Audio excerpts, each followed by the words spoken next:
আলাইকুম। আমি জান্নাত ষষ্ঠ শ্রেণীর ঝিনাই সেকশন থেকে বলছি। ইউরোপের দক্ষিণাঞ্চল এবং আফ্রিকার এক বড় অংশ জুড়ে তাপদাহ চলছে। তীব্র তাপদাহের ফলে ফ্রান্স, স্পেন, পর্তুগাল, মরক্কো সহ বিভিন্ন দেশে দাবানল চলছে, যা সামাল দিতে সেদেশের মানুষকে এক বড় ধরনের হিমশিম খেতে হচ্ছে। বাংলাদেশের মতো এশিয়ার বিভিন্ন দেশে বৃষ্টিপাতের অভাবে আবহাওয়া রূপমূর্তি ধারণ করছে, ফলে হাজার হাজার মানুষ গরমে হাঁসফাঁস করছে। অতিরিক্ত পরিমাণে ঘেমে যাওয়ার ফলে আমাদের শরীরে লবণ এবং তরল পদার্থের পরিমাণ কমে যাচ্ছে, ফলে আমাদের শরীরের ভারসাম্য নষ্ট হচ্ছে। অতিরিক্ত গরমের ফলে সব মানুষই ঝুঁকিতে রয়েছে। তার মধ্যে উল্লেখযোগ্য হলো শিশু, বয়স্ক ব্যক্তি, হার্টের রোগে আক্রান্ত ব্যক্তি, যারা শারীরিক পরিশ্রম করে, বিভিন্ন পেশাজীবী, বিশেষ করে কৃষক, রিক্সা চালক। অতিরিক্ত গরম কিংবা হিটস্ট্রোক থেকে বাঁচার বিভিন্ন উপায় রয়েছে, যেমন অযথা দুপুর 12টা থেকে 3টা পর্যন্ত বাহিরে বের না হওয়া, সূর্যের আলোতে কোনো প্রয়োজনে বের হলেও ছাতা ব্যবহার করা, পর্যাপ্ত পরিমাণ পানি পান করা, পর্যাপ্ত পরিমাণে প্রোটিন গ্রহণ করা, অতিরিক্ত গরমে শরীরচর্চা পরিত্যাগ করা, কোল্ড ড্রিঙ্কস, সোডা, কফি, চা এগুলো গরমের দিনে পরিহার করা। শরীর খারাপ লাগলে বা বেশি অস্বস্তি বোধ হলে সাথে সাথে ডক্টর কিংবা চিকিৎসকের পরামর্শ নেওয়া। আসসালামু আলাইকুম, আমার নাম মুশফিকুর রহমান। আমি ষষ্ঠ শ্রেণীতে মাইলস্টোন স্কুল অ্যান্ড কলেজের বাংলা মিডিয়ামে পড়ি। হিটস্ট্রোক আক্রান্তদের ক্ষেত্রে কি করণীয়? হিটস্ট্রোক হচ্ছে দেহের তাপমাত্রা বৃদ্ধি পেয়ে সৃষ্টি হওয়া এক প্রকার জটিলতা।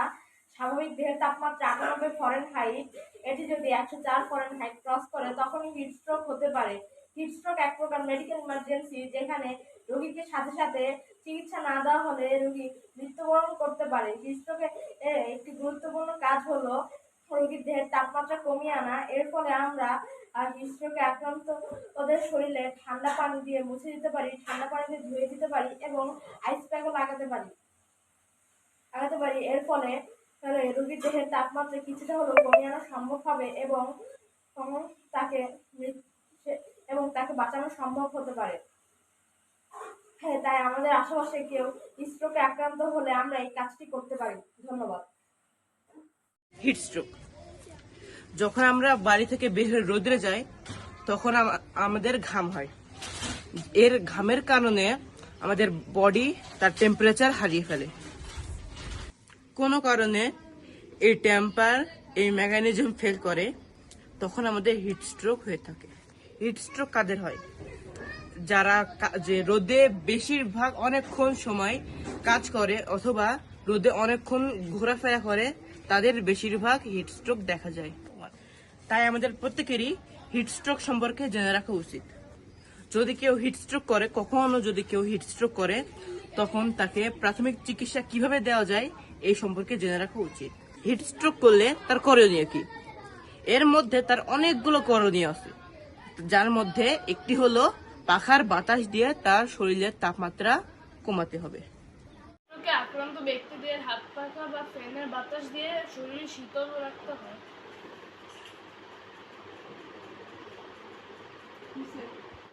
আসসালামু আলাইকুম, আমার নাম শারমিয়া সরকার।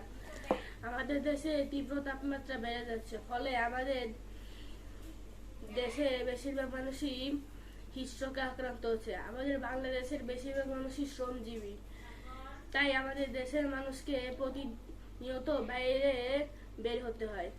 বাইরে বের হওয়ার সময় আমরা ছাতা অথবা টুপি নিয়ে যাব। তার কারণে আমরা তীব্র তাপমাত্রা থেকে কিছুটা হলেও বাঁচতে পারবো। তাই আমাদের সবসময় ছাতা অথবা টুপি নিয়ে যেতে হবে। ধন্যবাদ সবাইকে। আসসালামু আলাইকুম। আমার নাম ঋত্বিকা এবং আমার নাম স্বস্তিকা। আজকে আমি হিট স্ট্রোক প্রতিরোধ করার জন্য দুটি করণীয় বলবো এবং আমাকে সহযোগিতা করবে স্বস্তিকা পাল। নম্বর 1, প্রচুর পরিমাণে বিশুদ্ধ পানি পান করুন। নম্বর 2, হালকা ঢিলাঢালা এবং সুতির জামা পরুন। ধন্যবাদ। হিটস্ট্রোক প্রতিরোধে করণীয়: দিনের বেলায় যথাসম্ভব বাড়ির বাইরে বের হওয়া থেকে বিরত থাকুন এবং রোদ এড়িয়ে চলুন। প্রস্রাব করার সময় প্রস্রাবের রঙের দিকে খেয়াল রাখুন, তা যদি হলুদ ও গাঢ় রঙের হয় তাহলে অবশ্যই পানির পরিমাণ বাড়ান। পানি কম পানের কারণে প্রস্রাব হলুদ রঙের হয়।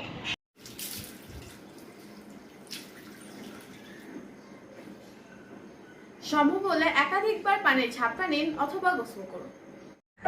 ঘরের পরিবেশ যেন অতিরিক্ত গরম অথবা অতিরিক্ত ভ্যাপসা না হয়ে যায় সেই দিকে যথাসম্ভব খেয়াল রাখুন। এই গরমে হিটস্ট্রোক থেকে বাঁচতে বাইরে বের হলে মাথা যত সম্ভব ঢেকে রাখুন।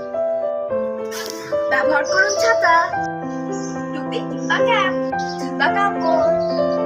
আপনি যদি অতিরিক্ত গরমের কারণে বেশি অসুস্থ বোধ করেন তবে সময় নষ্ট না করে যত দ্রুত সম্ভব নিকটস্থ চিকিৎসকের পরামর্শ নিন।